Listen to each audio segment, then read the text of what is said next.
Olá, muito boa noite. Bem-vindos a essa emissão especial na TP Notícias que continua a olhar para a visita do presidente Joe Biden ao nosso país. Eu sou David Mudo, estarei a conduzir esta emissão até perto da meia-noite com um painel de convidados que nos vai ajudar a perceber e conhecer melhor os contornos dos momentos que estão a marcar a visita do presidente norte-americano ao nosso país. A primeira e única e histórica visita de um estadista norte-americano a Angola. Joe Biden está no nosso país desde ontem e prossegue a cumprir uma intensa agenda de trabalhos que hoje teve um ponto bastante importantíssimo quando foi ao Palácio Presidencial ao encontro do seu homólogo angolano, o presidente João Lourenço. No encontro, os estadistas falaram das relações entre os dois países e manifestaram o desejo em aprofundar as relações que neste momento atravessam o seu melhor ponto. Entretanto, o presidente Joe Biden esteve hoje no Museu da Escravatura em Luanda, onde disse ter ido ao encontro da história para identificar e também honrar os laços históricos que marcam Angola e os Estados Unidos. Joe Biden falou de um percurso horrível da história que, de forma muito cruel, uniu dois continentes, dois povos e duas realidades que hoje devem merecer uma atenção especial para que estes povos então se orgulhem da história que os une. E a agenda do presidente Joe Biden hoje e aquela que ainda se vai seguir no dia de amanhã será objeto agora de conversa com os nossos convidados para a noite de hoje, que passo a cumprimentar e a apresentar. Bem, antes de juntar a nós por conexão além fronteiras, o Wellington Calazans, que nos vai falar a partir de Estocolmo, na Suécia, e o Isaú Agostinho, que nos vai falar a partir de Itália. Aos dois, boa noite, bem-vindos a mais este momento de conversa. Boa noite, David Temudo, boa noite, colegas de painel, e a você assistindo a TPA, é sempre bom estar aqui. Vamos dar agora só a oportunidade para que o Wellington fale também nesta primeira abordagem e daqui a instante já volto a si. Wellington, quero aqui olhar para uma outra perspectiva que tem que ver com aquilo que foi dito pelo presidente João Lourenço. Mencionou as várias áreas em que os Estados Unidos da América e Angola já cooperam e sobretudo naquelas em que Angola conta diretamente com o apoio norte-americano para dar resposta a dificuldades que o país enfrentava e algumas que ainda enfrenta, mas aqui também a necessidade de um aprofundamento da cooperação militar. No atual cenário mundial, como é que encara para esta cooperação militar entre Angola e os Estados Unidos da América? Angola que tem uma história militar também bastante curiosa e respeitada a nível do continente e que tem também o histórico de ter cooperação com outros players da arena militar internacional e que agora então decide voltar-se para a influência militar norte-americana. David, eu vejo com muita naturalidade, porque Angola é um país não alinhado e que busca a obtenção, né, de know-how de diferentes fontes. Isso aí eu vejo com extrema tranquilidade, não é um compromisso de exclusão de outros parceiros, é apenas um pedido de aproximação, de troca de informações e também de troca de conhecimento militar. Então, eu não vejo isso como uma declaração de que Angola vai abrir mão de parceria militar com outros países. Longe disso, eu vi nas palavras do presidente João Lourenço muita serenidade, foi extremamente feliz em tudo aquilo que falou, porque o Joe Biden, como primeiro presidente dos Estados Unidos em exercício, né, a visitar Angola, ele observou ali nas palavras do presidente angolano, certamente, quanto tempo os norte-americanos perderam por não terem compreendido a importância de ter Angola como um país parceiro. E, por consequência, por extensão disso, a região em que Angola é um importante player e o continente africano como um todo, que Angola é o primeiro país visitado neste mandato de Joe Biden. Né? Primeiro país africano. Então, revela muito sobre o quão desatento ao continente africano foi o governo Joe Biden. E agora, a expectativa, já que ele é um presidente cessante, é de que seja uma política de Estado e não de governo, já que, sendo apenas de governo, a entrada de Donald Trump no dia 20 pode jogar por terra toda essa expectativa que está sendo criada e que nós estamos aqui comentando, porque não deixa de ser um grande feito. O presidente de Angola falou sobre o não alinhamento ideológico entre os dois países no período da Guerra Fria, e isto foi um marco decisivo para falar sobre como Angola é independente nas suas posições, não é? Falou sobre os investimentos concretos, falou sobre as parcerias plausíveis e também foram descritas como obras e infraestruturas que Angola precisa, ou seja, não permitiu que aquele pacote famoso de democracia e outras coisas intangíveis fosse apresentada como uma parceria que está sendo pretendida por Angola.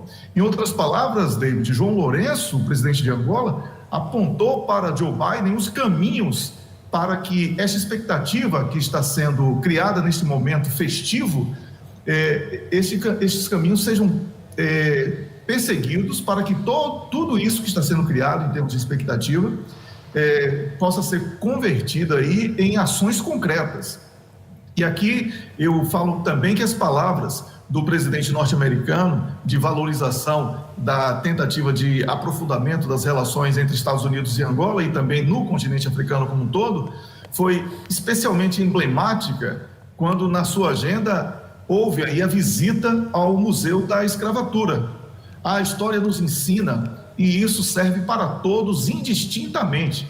Certamente hoje o presidente Joe Biden deve ter feito muita reflexão naquele momento em que esteve ali no Museu da Escravatura, porque desde a fundação do Partido Democrata em 1829, o partido do qual o presidente Joe Biden é um dos mais expressivos nomes das últimas décadas, este Partido Democrata foi o partido que lutou contra os direitos dos negros, fundou a Ku Klux Klan, e impôs a segregação entre as décadas de 1950 e 1960, foi contra os direitos civis naquela oportunidade. Então, foi emblemático para mim, foi muito importante ter levado o presidente Joe Biden ali, porque foi ali que nasceu todo esse preconceito, todo esse distanciamento, não é? Que ainda hoje, com a primeira visita, faltando 2-3 meses para o final do seu mandato, é feita no continente africano e Angola como um país preferencial, obviamente pela importância que tem. Então, como o próprio presidente norte-americano falou, que é uma página terrível da história, mas que, lamentavelmente, o partido dele construiu durante muitos anos, ou alimentou durante muitos anos, essa história muito negativa, não é? E eu vejo, David, que é importante que eu repita aquilo que eu venho falando nos meus comentários aqui, porque parece que está cada vez mais viva a necessidade de repetir que desde o início da guerra na Ucrânia, Angola precisa aproveitar todas as oportunidades de todos os players relevantes da geopolítica, porque o mundo vive hoje um estatuto de multipolaridade, com potências emergentes, como citou muito bem o colega Saulo Agostinho, despontando e que podem e devem, eu diria até que precisam de Angola. Então, a visita do presidente Joe Biden é importante, é relevante, tudo isso é verdade, mas Angola saberá ser leal a todos os parceiros, saberá fazer as melhores escolhas para cada setor, para o bem do país e para o bem do povo angolano. Esta visita de 3 dias do presidente dos Estados Unidos, Joe Biden, a Angola, ela marca, sim, essa importante virada ou viragem, ponto de viragem, como falamos em Angola, nas relações entre os dois países, que tem crescido desde 1993. Mas ambos os presidentes falaram sobre fortalecimento da cooperação bilateral, com destaque para as trocas de visitas de delegações ministeriais e empresariais. Isso tudo reflete, David, para concluir, devolver a palavra a você, que existe sim um aprofundamento nas relações entre os países. No entanto, As escolhas de Angola são escolhas feitas pelos angolanos e pelos seus representantes políticos. Muito obrigado, Wellington. Vamos voltar a ouvir o Wellington. O Wellington, olhamos aqui para esta questão que tem a ver com o reconhecimento de Joe Biden, do papel que Angola joga em questões de paz e segurança a nível regional e continental. Como é que Angola pode tirar partido disto, neste reconhecimento da maior potência militar mundial, e então com isto também conseguir afirmar-se no Concerto das Nações, sobretudo aqui a nível do próprio Conselho de Segurança das Nações Unidas, como de resto também mencionou o presidente norte-americano? David, eu vou inverter como os Estados Unidos podem tirar proveito desta conquista de Angola que está consolidada. Por isso que Joe Biden está em Angola, porque Angola é um país que tem eleições regulares, estabilidade política, combate à corrupção reconhecido internacionalmente, tem boas relações com todos os países e tem sido procurado por diferentes atores da geopolítica atual. E eu discordo do colega que falou sobre potência única. Não é verdadeiro isso. É muito importante deixar isso, que a minha honestidade intelectual não permite que eu leve ao nosso público esta informação. Existe uma multipolaridade que está posta. A China, sim, um player importante, e Angola tem boas relações com a China. A Rússia é um importante ator da geopolítica, a economia que mais cresce na Europa é também um importante ator, e Angola tem uma boa relação. Angola não tem que comprar briga de Estados Unidos, China, Rússia, de ninguém. Angola tem que tirar proveito de todos esses. Então, é isso que o presidente angolano está fazendo.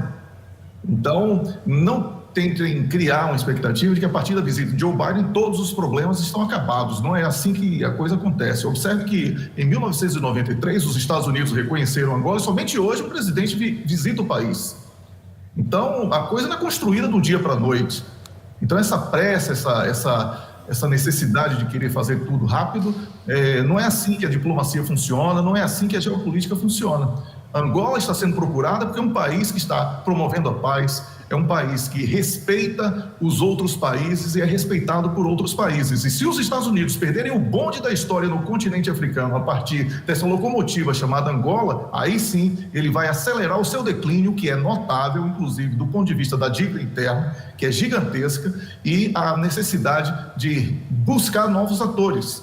Então, dessa maneira, David, que eu enxergo, mas não posso desprezar que é Joe Biden quem está procurando Angola, e não o contrário. É muito importante que o público da televisão pública de Angola tenha esta tranquilidade antes de dormir hoje, que Angola conquistou o seu espaço e, por isso, com muito suor, com muito sacrifício de todos, não é? Angola hoje pode falar sobre escolha de parceiros internacionais, algo que era inimaginável quando eu vivia aí em Angola no início dos anos 2000, por exemplo. Wellington, é para si que passo agora a palavra, justamente para tentar dar mais uma extensão do que vinha dizendo o Raimundo. O presidente João Lourenço Vestes em Conta diz que tem que se alterar o paradigma de África e, sobretudo, de Angola, de país meramente exportador de matéria-prima, para que se criem condições internas para uma primeira transformação, para agregar valor aos produtos que são explorados nos nossos países, por formas a que ganham valor acrescentado quando forem exportados para outras latitudes. E estamos aqui, sempre falamos da questão do corredor do Lubito, falamos aqui da questão dos minerais raros, que a Europa e a América muito precisam, sobretudo na era dos automóveis elétricos e das telecomunicações. Como é que se pode aproveitar este corredor do Lubito, por exemplo, para Angola, que será a porta de saída, muito provavelmente, deste material? Se podia, por exemplo, industrializar Angola no sentido de transformar primeiramente este produto para que depois fosse colocado no mundo, para o resto do mundo, já com um valor agregado. Por exemplo, a construção de baterias, sejam para os carros elétricos ou para os telemóveis, aqui a nível da nossa sub-região, e que depois este produto fosse colocado mundo afora. Assim como, por exemplo, temos a questão de Taiwan ou da China, de uma forma geral, que faz os condutores eletrónicos ou microchips, mas cuja matéria-prima não é deles, sai de outros pontos e a transformação é feita lá. Exatamente isso, David, é trabalhar pelo menos a pré-industrialização, que é um valor agregado, a expressão perfeita que você usou, né? Para que não apenas o commodity seja vendido, mas sim já algum valor acrescido. E isso tem vários aspectos. Primeiro que os valores são muito mais expressivos, não é? Ou seja, muito mais dinheiro para Angola. Na transformação de ferro, por exemplo, em vigas, que isso é altamente aceitável na importação do ferro, apenas a transformação do minério de ferro em vigas, você já produz emprego dentro de Angola e um valor agregado no produto que você está exportando com muito mais expressão. Ou seja, existem sim cadeias, até primárias da industrialização, que podem ser adotadas de uma maneira imediata, porque não exige mão de obra altamente qualificada, não exige investimento elevado do próprio país, né? E por isso eu vejo que trabalhar aquilo que já é a riqueza de Angola como um ponto de partida para inicialmente uma pré-industrialização, mas pensando no médio prazo na industrialização e posteriormente aí sim entrar nessa questão da tecnologia avançada que você mencionou sobre chips, etc. Isto é um plano que é plausível, é um plano que pode sim, inclusive, prender um tema que abordamos ontem aqui no canal, na chegada do presidente Joe Biden a Angola, que é a questão de prender cérebro angolano em Angola. Então, é preciso que trabalhe a riqueza de Angola, preparando o angolano para explorar a riqueza que Angola possui, porque ele, até mesmo formado para explorar aquela riqueza de Angola, ele não vai poder fazer isso em outros lugares, porque não há abundância de determinados recursos que Angola possui, não é? E especialmente aí a questão da agricultura. Quando eu falo de agricultura, eu não falo apenas agricultura familiar primária, eu falo sobre o agronegócio como um grande caminho para uma das grandes brigas que o mundo vai ter no futuro próximo, que é a questão da soberania alimentar dos países. A Angola possui água doce, então como fazer com que esta água doce de Angola seja também um importante diferencial na relação comercial do país. Tudo isso, David, acredito que Angola já tenha quadros superiores capazes. Eu estou apenas trazendo para o nosso público de uma maneira mais palatável aquilo que pode ser feito. Acredito que Angola esteja, sim, pensando em tudo isso. Por isso que ontem também, e aqui eu repito, não por falta de assunto, mas pela importância de que Angola vai tirar proveito, no bom sentido da expressão, da aproximação com os países a partir dessa ligação do Lubito, que está sendo amplamente difundida, e também Angola vai ser um país de grande importância para a atração de investidores africanos para Angola. E é esta também uma questão que aquilo que o colega Sal falou sobre panafricanismo também aqui é incorporado com muita propriedade, já que é uma melhor comunicação entre países africanos, e eu vejo que os países ocidentais, agora com os Estados Unidos como carro-chefe nessa tentativa de reaproximação ou intensificação da aproximação, depende da ótica, os países ocidentais também irão perceber em Angola um país com grande potencial, e certamente esses investimentos irão ocorrer, David. Wellington Calazans, as suas considerações finais. David, eu vou ler aqui algo que eu tive o cuidado de traduzir do insuspeito New York Times.